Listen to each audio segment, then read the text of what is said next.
Assalamualaikum warahmatullahi wabarakatuh. Hai netizen, salam hebat luar biasa. Nah, di hari spesial kali ini, akhirnya SMA Negeri 1 Subang, tepatnya OSIS, mengadakan podcast pertamanya, yaitu Toysman Talk Story of Semansa. Nah, di episode perdana kali ini, kita kedatangan tamu spesial yang merupakan seorang alumni Semansa dan juga seorang guru fisika ceria. Siapa lagi kalau bukan Pak Dekan. Halo Bapak, Assalamualaikum. Waalaikumsalam warahmatullahi wabarakatuh. Hai semuanya. Boleh dong Siswa Pak, perkenalan dulu. Perkenalan ya? Iya, siapa gitu Bapak? Pasti udah pada kenal kan ya? Oh belum. Apalagi yang punya TV di rumah pasti tahu lah. Baik, nama Bapak adalah Denny Karsa Sondana, ya. Dipanggil di sekolah oleh siswa di sini ya. Itu Pak Dekar, Pak Denny Karsa. Saya mengajar mata pelajaran yang paling disukai oleh kalian, yaitu fisika ya. Suka ya? Enggak sih. Remeh nanti ya. Nah, jadi gini Pak, di podcast kita kali ini yang episode pertama tuh mau ngebahas tentang Semansa dulu. Bapak kan alumni, jadi kayak pengen sharing-sharing lah tentang Semansa. Boleh. Apalagi kan sekarang tuh kan sekolah online, murid-muridnya maupun bapak ibu guru tuh kan gak bertemu tatap muka, jadi kita kangen pengen nostalgia dulu lah gitu. Boleh kan ya Pak ya? Boleh banget. Nah, yang pertama nih, dulu waktu MPLS, Haifa pernah baca buku MPLS isinya tuh sejarah Semansa, tapi kurang lengkap nih penjelasannya. Boleh dong Bapak jelasin sejarah singkat Semansa itu seperti apa? Terus kayak kenapa sih namanya SMA Negeri 1 Subang? Apa karena itu sekolah pertama yang ada di Subang atau gimana Pak? Oke, Haifa gini ya, kalau sejarah SMA N1 Subang mungkin ya panjang ya. Bapak pun mungkin belum lahir waktu ini berdiri gitu ya. Tapi yang kita baca dari buku-buku Semansa ya, buku-buku buku sejarah singkat Semansa, ini SMA ini didirikan sekitar tahun 50-an itu ya, setelah kita Indonesia merdeka, kemudian tahun 50-an itu kita belum punya sekolah yang jenjang SMA. Untuk SMP-nya itu ada, untuk SMA belum ada. Nah, waktu tahun 50-an, mungkin 59 itu dibentuklah panitia pembentukan sekolah ya waktu itu, dan oleh pemerintah kita direstui dan mendirikan sekolah selevel SMA. Awalnya itu tahun 59 itu masih menumpang di SMP N1 Subang sekarang. Kalau mungkin pada tahu ya SMP N1 Subang itu. Nah dulu kita numpang di situ. Kemudian tahun berikutnya itu namanya menjadi sekolah SMA filial Purwakarta ya. Belum, masih Purwakarta. Itu di tepatnya dulu di SMA yang sekarang SMA 1 PGRI, dekat Jogja itu ya sekarang. Nah itu di situ. Kemudian namanya pun SMA 204. SMA 204, gitu ya? Bukan SMA N1 Subang namanya. Nah SMA 204 ya sampai tahun 60-an itu masih di SMA PGRI 1 yang sekarang. Nah baru berdiri di sini itu tahun sekitar 70-an. Tahun 78 itu baru gedungnya kita punya sendiri, yaitu di Jalan Ki Hajar Dewantara ya. Dan namanya pun masih SMA 204 Subang ya. Nah, kemudian baru beberapa tahun kemudian namanya berubah menjadi SMA N1 Subang gitu ya. Walaupun pernah juga berubah menjadi SMU Negeri 1 Subang tahun 90-an tuh, tahun 93 sampai 2003 itu namanya SMU N1 Subang. Nah sekarang 2003 ya, tahun 2004 mulai berubah lagi sampai sekarang menjadi SMA N1 Subang. Ya mungkin karena pertama ya di Subang SMA, jadi namanya SMA 1 Subang. Dan sekarang alhamdulillah tahun 2020 kita sudah punya 4 ya di kota Subang yang SMA negerinya. Itu mungkin secara singkatnya ya, mungkin nanti bisa dibaca lagi di referensi mungkin ya. Boleh, terima kasih Pak. Nah ini kan ya udah Bapak sebagai alumni ya dulu di sini, merasakan tidak sih perbedaan generasi anak-anak zaman dulu dengan generasi yang sekarang, apalagi murid-murid yang Bapak ajar gitu? Ya, pasti setiap masa ada orangnya ya, setiap orang ada masanya. Kemudian perkembangan, pergaulan itu pasti berbeda ya di SMA zaman dulu dengan sekarang pasti berubah. Apalagi ya namanya perubahan kan tidak mungkin tidak ada perubahan, pasti ada perubahan, ada perbedaan lah mungkin ya. Baik dari generasi dulu atau generasi sekarang. Maksudnya dulunya ketika Bapak di sini ya bersekolah dengan anak-anak siswa sekarang di SMA, ya pasti ada perbedaan lah. Tidak mungkin sama ya, tidak mungkin tidak ada perbedaan, pasti berbeda. Mungkin banyak hal yang berbedanya, mungkin nanti Haipa mungkin lebih spesifik ketika arah mana perbedaannya nanti bisa digali mungkin lagi. Kalau dari kayak sistem pembelajaran, kurikulum atau semacamnya gitu. Ya, kurikulum jelas ya, pasti berubah. Namanya kurikulum itu kan selalu ada evaluasi untuk pembelajaran ke depannya, pasti ada perubahan ya. Kemudian ya itu kalau kurikulum pasti berubah. Kalau kultur belajar ya saya kira anak Semansa itu kulturnya ya relatif hampir sama ya. Daya juangnya tinggi gitu ya, berbeda. Ya kayak apa selalu mengejar atau kayak ambisi kayak gitu. Oke, nah kalau semacam ambisi sih ya mungkin ya, karena kan di sini itu anak-anak kalau zaman dulu Bapak gini ya, waktu sekolah di sini kan yang masuk ke sini adalah anak-anak yang dari SMP-nya itu udah memang juara-juara gitu ya, dari SMP se-Kabupaten Subang ini dulu yang terbaik dari SMP itu selalu menginginkan bersekolah di SMA N 1 Subang gitu. Sehingga ketika masuk ke sini dan berkumpul dari berbagai daerah itu, anak-anak ya mungkin terhebat lah dari SMP-nya itu, maka muncullah kultur atau semacam iklim ya, atmosfer persaingan yang sangat luar biasa, sehingga memicu anak-anak semua itu pasti berlomba ya untuk menjadi yang terbaik, karena mereka biasa terbaik di sekolah sebelumnya di SMP. Maka ketika di SMA pasti mereka akan mencoba menunjukkan semacam apa ya, eksistensi mereka bahwa mereka pernah menjadi juara dan selalu ingin menjadi juara. Maka muncullah persaingan atmosfer belajar itu yang sangat bagus saya kira ya itu. Iya, berarti antara yang dulu sama sekarang tuh sama aja ya kayak. Sebetulnya hampir sama, hanya berbeda mungkin dalam hal ya penampilan ya, mungkin berbeda dalam hal cara belajar mungkin ya. Gitu. Sekarang kan anak muda lebih kayak ngandelin HP apa internet kayak gitu. Sebetulnya kalau betul ya, kalau melihat perkembangan semakin kesini ya, karena namanya teknologi pasti makin berkembang. Artinya kalau kita lihat seharusnya ya siswa sekarang itu pasti lebih hebat ya, karena ditunjang dengan segala fasilitas yang lebih baik ya dibandingkan zaman dulu. Bapak aja waktu dulu SMA untuk mendapatkan sumber belajar itu ya selain dari guru adalah dari buku. Pasti selalu buku ya. Karena buku itu kan dulu juga sulit ya mendapatkan buku, paling buku dari perpustakaan. Artinya referensi atau sumber belajar itu sangat terbatas. Kalau sekarang kan anak-anak istilahnya tidak harus kemanapun, mereka cukup di kamar dengan handphone mereka, gadget mereka, browsing, sudah mereka ingin tahu apa malah. Sekarang ya saya pikir anak sekarang bahkan bisa lebih pintar dari gurunya ya. Apalagi kan sekarang online gitu Pak, jadi kayak apa-apa semuanya di internet. Betul. Kadang nggak butuh buku juga. Ya, jadi paperless ya sekarang ya. Jadi sifatnya anak-anak sudah bisa mengeksplor lebih depan ya, lebih ke depan dibandingkan bahkan mungkin gurunya sendiri gitu. Ya itulah yang artinya ini bonus ya, bonus bagi siswa sekarang ya, di mana kultur yang semakin atmosfer belajar yang sangat tinggi ditunjang oleh teknologi yang memadai lah untuk mereka menjadi lebih hebat ke depannya gitu ya, dibanding generasi mungkin ya generasi Bapak waktu itu ketika masih terbatas dengan segala fasilitasnya seperti itu. Ya. Nah kan tadi tuh kayak munculnya daya saing antar siswa di Semansa, apalagi pengen ngejar yang PTN favorit kayak gitu kan, pasti dari dulu sampai sekarang juga sama. Nah menurut Bapak sendiri apa sih yang bikin SMA Negeri 1 Subang ini jadi sekolah favorit gitu? Kenapa orang anak-anak tuh yang dari SMP sebelumnya pengen banget ke Semansa gitu? Ya kalau label favorit mungkin tidak pernah kita gaungkan ya, tidak ada istilah wah kami sekolah favorit, tidak. Tetapi ini menjadi sebuah penilaian dari masyarakat itu sendiri ya, bahwa udah dibilang juga orang-orang udah ya semacam gitu. Itu mereka meyakini mereka istilahnya mempercayakan bahwa SMA ini menjadi SMA yang diunggulkan gitu ya, yang favorit di Kabupaten Subang, karena mungkin mereka melihat dari beberapa aspek seperti misalkan siswanya gitu ya, ketika di sini itu pasti banyak prestasi gitu ya, itu yang pertama, faktanya sebetulnya memang.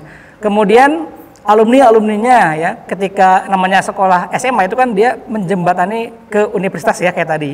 Nah ketika di SMA 1 Subang ini setiap tahunnya selalu meluluskan siswa-siswa dan masuk ke PTN favorit ya yang ada di Indonesia, dan itu menjadi bukti bahwa output atau siswa dari sini, keluaran dari sini itu menjadi siswa-siswa yang memang diserap oleh universitas terbaik gitu ya, sehingga orang melihat wah luar biasa, ini menjadi sebuah keinginan dari banyak anak SMP ya untuk meneruskan untuk kuliah di tempat yang terbaik. ya melalui SMAN 1 Subang ini. Mungkin seperti itu ya, sehingga masyarakat menyebutnya sebagai SMA favorit, mungkin seperti itu ya. Nah, waktu Bapak sendiri diajar nih di SMA 1 sebagai murid waktu itu, apa yang dirasa gitu, kayak emang seperti apa sistem pembelajarannya sampai anak-anak memiliki daya tingkat saing tinggi itu? Betul. Ya itu berarti respect ya, saya waktu itu awal masuk ke sini ya, masuk ke SMAN 1 Subang. Dulu ya saya dari daerah, kemudian ketika di daerah itu saya di SMP-nya ya, maaf ya nih, saya juara umum gitu ya. Jadi waktu itu di daerah saya ya juara umum lah. Nah ketika dari daerah itu udah guru sudah mendorong, yuk masuknya nanti ke SMA 1 gitu ya. Nah ketika masuk ke SMA 1 waktu itu, ya betul juga ternyata yang masuk ke sini tuh juara-juara dari berbagai SMP yang di Subang ini ya menyebar ya setiap kecamatan. Betul. Ketika masuk dan ternyata ya mulai merasakan persaingan yang sangat luar biasa ya. Artinya dulu waktu di SMP itu belajar dengan serius itu ya bisa jadi juara sih. Tapi kalau di SMA 1 waktu itu saya sudah berusaha belajar seperti yang waktu di SMP, itu ternyata nggak bisa untuk menjadi yang terbaik. Gitu ya, belajarnya harus lebih ditingkatkan. Nah, ternyata saya harus mempush diri karena ternyata teman-teman lain juga sudah biasa menjadi juara-juara di SMP dan mereka orang-orang hebat. Sehingga kalau saya ingin menjadi hebat di antara orang-orang hebat, nah itu maka kita harus perlu effort ya, perlu perjuangan yang lebih keras, sehingga hal itu memotivasi saya untuk oke, saya belajar harus lebih baik lagi karena ada teman-teman lain yang lebih baik juga. Nah, ini kan artinya atmosfer yang baik untuk belajar ya. Mungkin kalau saya nggak ada di sini dulu mungkin ya udahlah, nggak perlu belajar pun jadi juara lagi gitu ya. Mungkin ya. Tapi nah itu ketika ada saingan-saingan yang di kelas tuh yang hebat-hebat, maka itu mendorong saya untuk menjadi lebih baik. Dan sebetulnya memang juara itu bukan berarti harus juara kelas atau ranking 1 di kelas ya. Tapi bagaimana kita menjadi lebih baik dari hari kemarin ya, bahwa kita harus lebih baik dari hari kemarin, bahwa kita seperti itu jadi hebat. Tapi kalau kita lebih hebat lagi berjuangnya, maka kita bisa menjadi lebih hebat lagi kan, seperti itu ya. Maka atmosfer itu menjadi motivasi saya, kemudian teman-teman yang hebat itu menjadi motivator saya, sehingga saya bisa menjadi partner bagi mereka untuk bersama-sama, yuk maju bersama gitu ya. Sukses semua gitu ya, alhamdulillah gitu. Nah, berarti ada dong Pak kayak selama belajar itu dulu momen-momen yang memorable gitu, misalkan antara siswanya seperti apa, kegiatan belajarnya atau sama gurunya juga. Sebagai siswa? Iya, sebagai siswa gitu. Waktu dulu ya? Iya, dulu. Ya, kalau dulu sih istilahnya gini ya. Jadi kalau siswa itu dulu respect ya ke guru, jadi sangat menghormati guru. Jadi ketika belajar di SMA ataupun SMP itu sama aja ya. Jadi kita ke guru itu semuanya respect. Tidak ada istilahnya dulu tuh guru favorit, guru yang enak mengajarnya, guru yang nggak enak mengajar, itu dulu nggak ada. Jadi dulu itu sifatnya gitu masuk kelas ada guru mengajar ya dengan berbagai metode yang berbeda pasti, karena beda guru, beda metode, beda gaya mengajar. Tapi semuanya istilahnya ya kita respon dengan baik ya, kita menyimak atau kita belajar dengan ya sangat nyaman lah gitu ya. Jadi karena dari situ, karena nyaman tersebut ya kita belajar enjoy aja semua guru juga ya. Dan banyak kenangan dengan guru-guru di sini waktu zaman SMA ya. Dan ya mungkin banyak sekali, tapi diantaranya banyak sih. Kalau ceritain nanti jadi tahu. Saya dulu termasuk yang semangat belajar, semangat berangkat ke sekolah. Tapi ketika dulu itu kan kalau ke sekolah itu berangkat pakai mobil umum ya. Pakai mobil umum, dulu zamannya elep ya, dulu pakai elep. Jadi dari daerah Tonggo tuh pakai elep. Nah itu zaman dulu namanya elep itu kalau kita berangkat sekolah tuh sulit sekali. Kalau sekarang kan anak-anak ya deket ya sekolahnya, kemudian ada yang pakai motor, ada yang kos tuh. Dulu tuh ya walaupun jauh itu pakai kendaraan umum. Nah ketika ke sekolah itu setiap hari Kamis itu selalu kesiangan gitu ya. Kenapa kesiangan hari Kamis? Itu karena di daerah Tonggo itu ada pasar ya, di mana sehingga mobil itu selalu penuh untuk dinaiki oleh anak sekolah. Akhirnya tiap hari Kamis itu masuk ke sekolah hampir sering telat gitu ya ke sekolah, sampai sama pembina OSISnya dulu ya ditulis sebagai yang sering kesiangan begitu. Nah itu mungkin hal itu sekarang nggak akan teralami oleh siswa sekarang ya, karena sekarang akses ke sekolah sangat mudah sekali. Gampang banget sekarang ya, apalagi dekat-dekat dengan zonasi ya. Ya banyak lagi lah yang lain. Tapi kan Pak, berarti kayak lebih kerasa gitu perjuangannya mau ke sekolah aja sampai sesusah itu. Betul. Berarti Malah itu saya masih mending masih cuma ke depan rumah kemudian mencari kendaraan umum. Karena teman-teman yang dari daerah lain juga banyak yang menggunakan sepeda, mereka mengayuh mungkin 5 km, 8 km subuh-subuh itu ya, sampai ke jalan raya. Jalan raya mereka menunggu mobil umum, angkutan umum, lalu ke sekolah, ke SMA.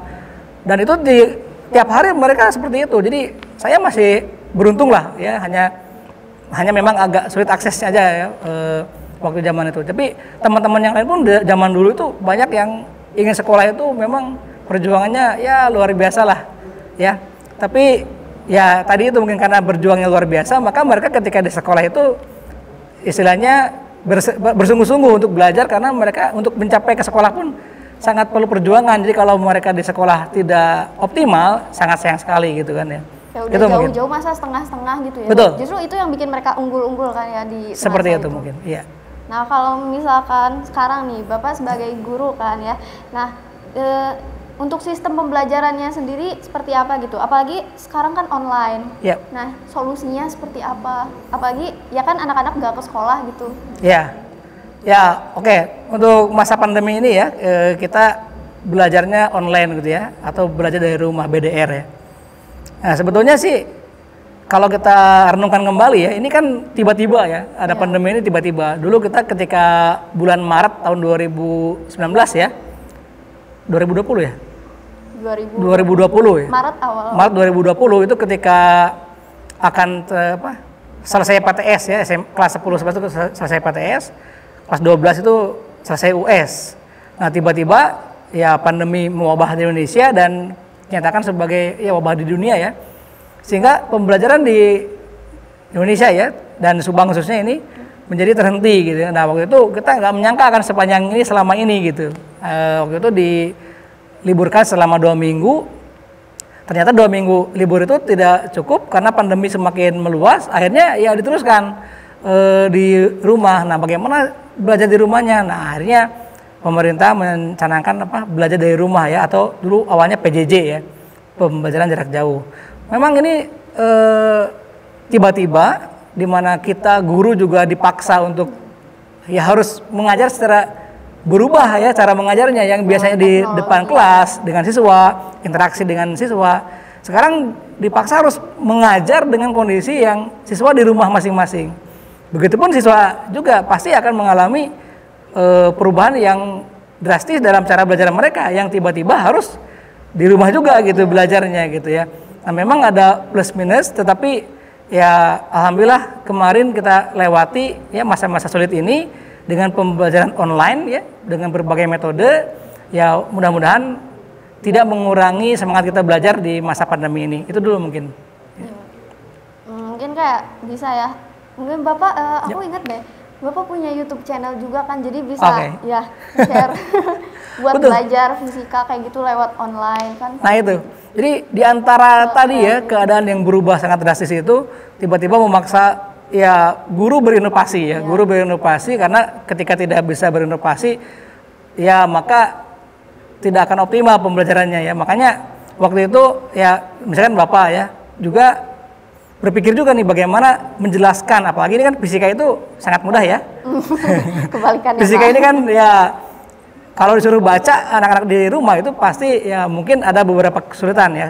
Karena di kelas pun kalau kita dijelaskan oleh guru kadang-kadang anak merasa kesulitan. Nah, makanya waktu itu berpikir bagaimana caranya agar siswa dengan saya sebagai guru masih bisa berinteraksi, minimal menjelaskan hal-hal yang sifatnya perlu penjelasan yang panjang gitu ya. Dan nah, ketika itu menggunakan aplikasi yang video conference itu menggunakan Zoom, tetapi kan tidak efektif gitu, ada karena di tengah-tengah. Betul, ada yang hambatan dan lain-lain. Saya berpikir lagi bagaimana kalau direkam saja si penjelasannya, kemudian dipercantiklah dengan teknik desain video editing gitu waktu itu.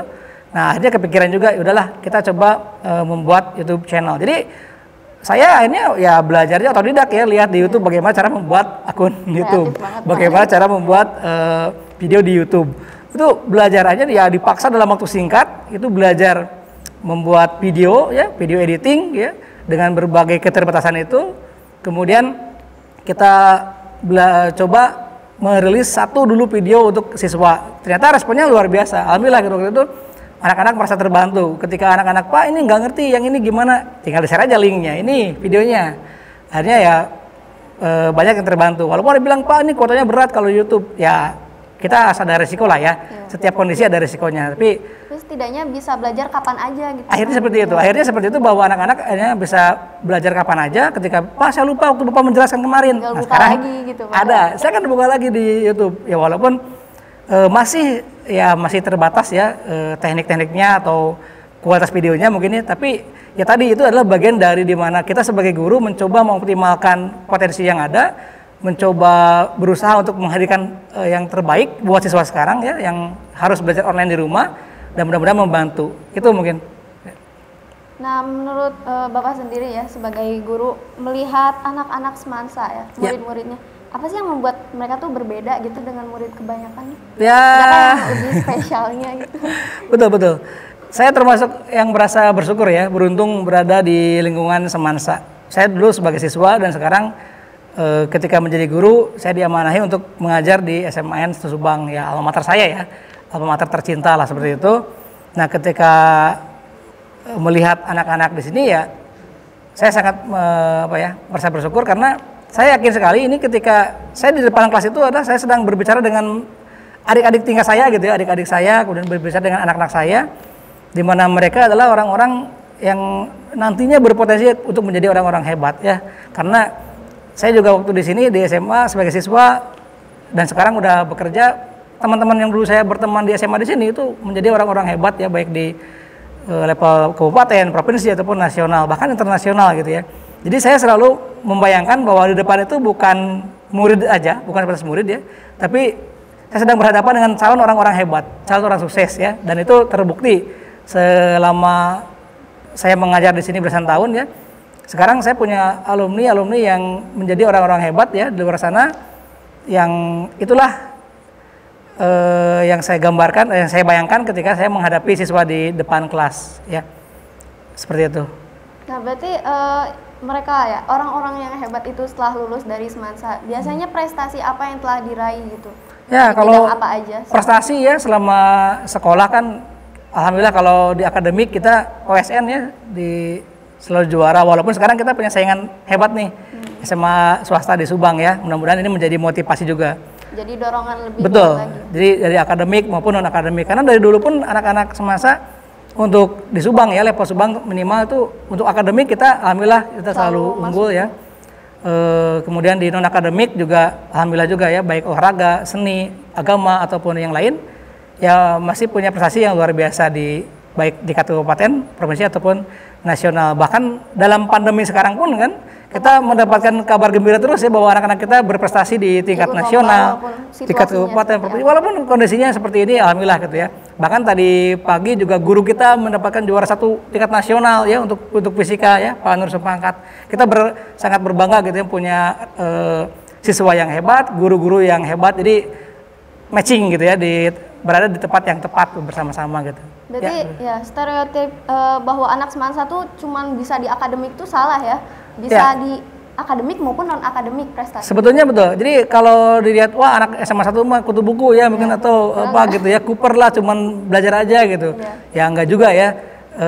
Sepanjang yang saya tahu gitu ya, mereka bisa berkecimpung di dunia apapun ya. Artinya di dunia positif yang bermacam-macam lah.